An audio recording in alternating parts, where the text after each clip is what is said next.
Dear twelfth class student, good morning. First lecture में आपने पढ़ा था meaning of not for profit organisation. Second lecture में आज हम पढ़ेंगे characteristics of not for profit organisation. कई बार क्वेश्चन ये भी आता है 5 मार्क्स में कि कैरेक्टरिस्टिक्स लिखिए आप या विशेषताएं वगैरह बताइए ऑर्गेनाइजेशन की। तो इसमें first Following are the main characteristics of non-trading और not for profit organization। जो विशेषताएं वो निम्नलिखित है इस प्रकार है। First point, profit earning is not their main objective.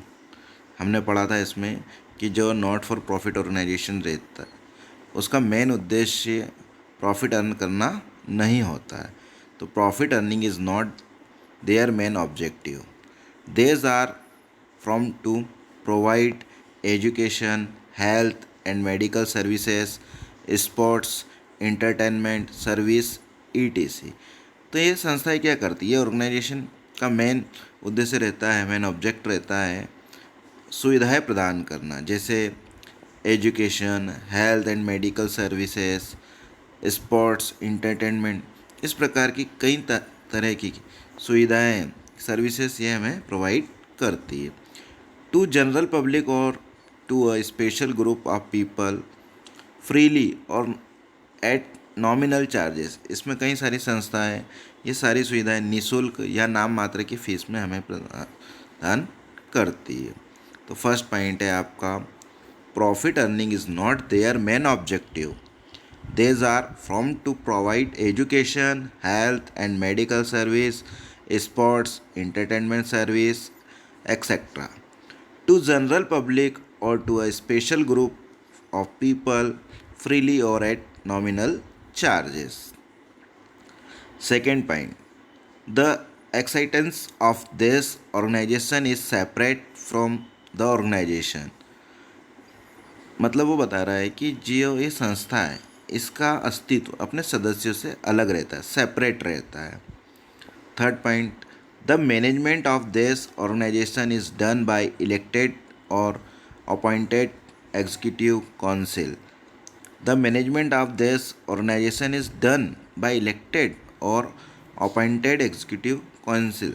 इसका मतलब ये होता है कि जिसमें इस संस्था में जो भी हम मेंबर चुनते हैं वो वोटिंग के द्वारा, इलेक्टेड मतलब चुनाव करके, निर्वाचित करके, अपॉइंटेड करके या उसको अपॉइंट करके मनोनीत करते हैं कि आप अध्यक्ष बन जाओ, प्रेसिडेंट बन जाओ, है ना। संस्था के द्वारा इस प्रकार से मनोनीत या निर्वाचित करके उसके प्रेसिडेंट वगैरह को हम चुनते हैं।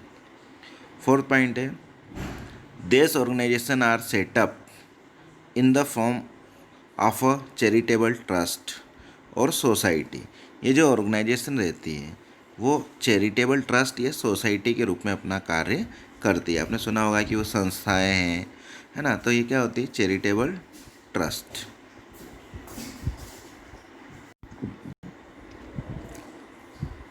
फोर्थ पॉइंट है हमारा, this organisation are set up in the form of a charitable trust और सोसाइटी।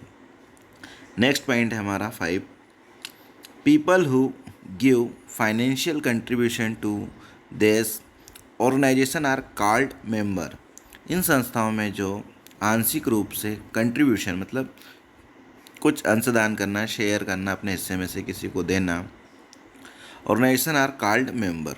जो भी सदस्य इसमें चंदे के रूप में कुछ पैसा देते हैं उन्हें मेंबर कहा जाता है।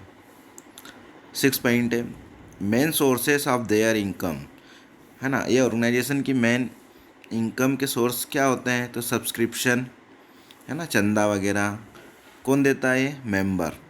तो subscription, membership fees, donation, government aid and interest on investment etc। ये इसके सोर्सेस ऑफ इनकम है। उसमें क्या क्या आता है, सब्सक्रिप्शन आता है, डोनेशन आता है ना, गवर्नमेंट की